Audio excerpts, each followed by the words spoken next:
Have you wondered how to get the glider in LEGO Fortnite? Well, it's coming up right after this.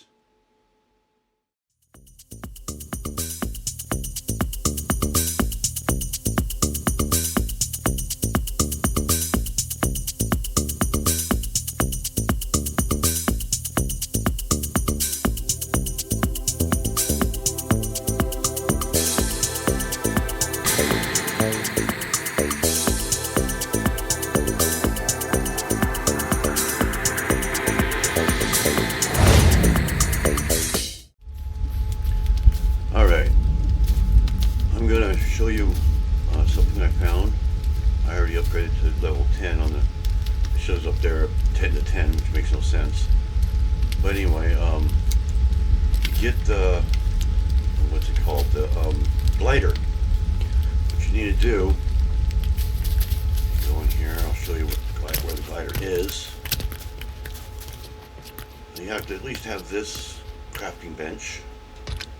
Go in here, using my mouse, it's a lot faster, and there's the glider.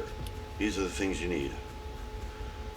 And what we're going to look at is the wool fabric and the silk fabric. Obviously you need silk and wool, so we know that much.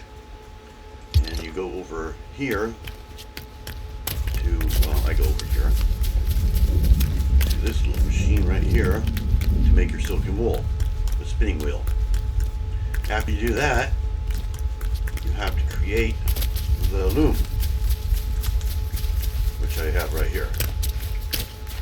You make what you need. I think it's 5 silks for each piece of fabric or whatever on both sides, and that can be found in here, which is right there. That's your loom. That's what you need for the loom. So you also need all that also. Once you do that, you can buy your glider, and then you'll be able to travel around a lot easier. I found that by looking for the torches, because I needed a whole ton of torches to get the stuff I needed. I had to go to caves and that. So anyway, yeah, that's how you get your glider, and thanks for watching. Bye. Please subscribe and hit that bell to be notified of videos I post. Thanks for watching.